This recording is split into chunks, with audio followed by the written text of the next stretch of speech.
Stop scrolling for a second, because what you're about to hear might be the one truth that completely changes how people treat you for the rest of your life. You've been lied to. Not directly, but subtly, repeatedly, over time. You were told to defend yourself, to speak up every time, to prove your worth in every conversation. You were taught that staying quiet means losing, that walking away means weakness, and that if someone disrespects you, you must respond immediately. But what if I told you that everything you've been doing is exactly what toxic people want? Think about it. Every time you react, every time you explain, every time you try to make them understand, you are giving them access. Access to your emotions, access to your peace, access to your mind.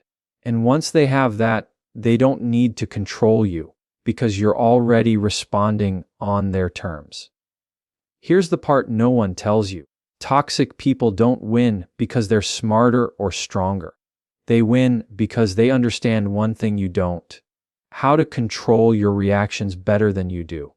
But that changes today, because in this video, you're going to learn something most people go their entire lives without ever realizing. You're going to see why reacting is costing you your power, why silence is more dangerous than any argument, and why the moment you stop playing their game, they lose all control over you.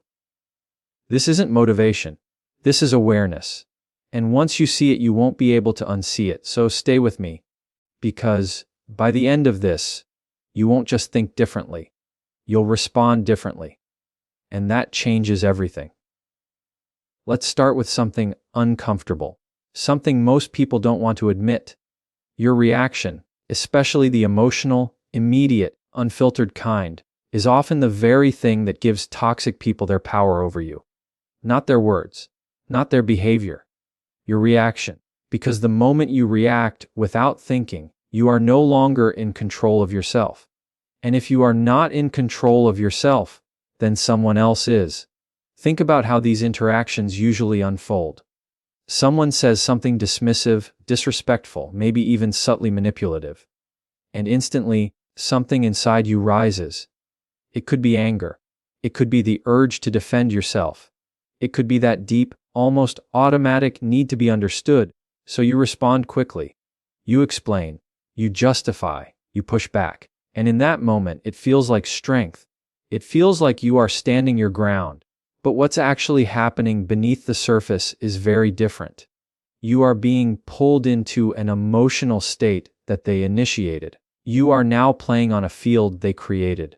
And the rules of that field are not based on truth or logic. They are based on reaction, escalation, and emotional chaos. That's why you can win the argument and still feel drained, frustrated, and unsettled afterward, because you didn't actually win. You participated. Toxic behavior thrives on immediacy. It depends on you reacting faster than you can think. Because when you slow down, when you pause, when you create even a small gap between what happens and how you respond, you interrupt the entire dynamic. And that gap, that space between stimulus and response, is where your real power lies. Most people never develop control over that space. They let their emotions dictate their behavior, and then they justify it afterward. They say, I had to respond like that, or anyone would have reacted the same way. But that's not true. That's just conditioning. That's a habit of reaction that has never been challenged, and toxic people rely on that habit. They know exactly which words to use, which tone to take, which buttons to press. Not always consciously, but effectively. They don't need to overpower you physically or intellectually. They just need to destabilize you emotionally. Because once you are emotionally activated, your clarity disappears. Your precision disappears. Your control disappears. And now they have access to you. This is why emotional discipline is not just a personal virtue. It is a form of protection. It is a boundary that doesn't need to be announced, because it is demonstrated in how you carry yourself. When you choose not to react immediately, you are not suppressing your emotions. You are mastering them. You are saying, I will feel this, but I will not be controlled by this. That is a completely different posture. That is someone who is internally stable, regardless of external pressure. And that kind of stability changes the entire interaction. Because now, instead of feeding the situation with more emotion, you are observing it. You are assessing it. You are deciding consciously whether this even deserves a response at all. And more often than not, you will realize that it doesn't. Not every comment requires a reply. Not every provocation deserves your energy. And certainly not every person has earned access to your emotional state. When you understand this deeply, your behavior begins to shift. You stop rushing to defend yourself. You stop over-explaining your intentions. You stop trying to correct every misunderstanding. Not because you don't care, but because you've realized that your peace is more valuable than your need to be right. And that's where the real shift happens. Because the moment you stop reacting impulsively, you force the other person to confront something they are not used to. Your composure. There is no argument to escalate. There is no emotional fuel to consume. There is just stillness, clarity, and control. And that is incredibly disarming. It doesn't mean you become passive. It doesn't mean you tolerate disrespect. It means that when you do respond, it comes from a place of intention, not impulse. It is measured. It is precise. It is aligned with who you are, not dictated by what someone else did. That is the difference between reacting and responding. One is automatic. The other is chosen. And once you begin to live from that place of choice, you will notice something powerful. Situations that used to drain you no longer have the same effect. People who used to provoke you lose their influence. And you start to move through conversations with a sense of control that is quiet but undeniable, because you are no longer giving your power away in moments of emotional urgency. You are keeping it. And when you truly understand this, you realize something that changes everything. The moment you stop reacting without control is the moment no one else can control you.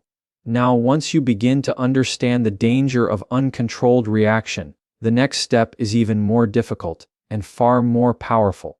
It is learning to replace that reaction with something most people underestimate: silence and self-control. Not silence as weakness, not silence as avoidance, but silence as a deliberate strategic choice. Because here is what most people get wrong.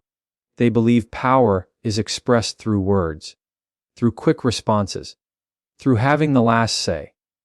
They think if they don't speak, they are losing ground. But in reality, the opposite is often true. The more desperate you are to respond, the less control you actually have. Toxic behavior feeds on noise. It needs movement. It needs emotional energy to sustain itself. When someone provokes you, they are not just looking for a response. They are looking for a reaction that confirms they still have access to your emotional state.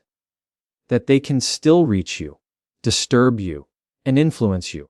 And the moment you give them that reaction, you validate the behavior.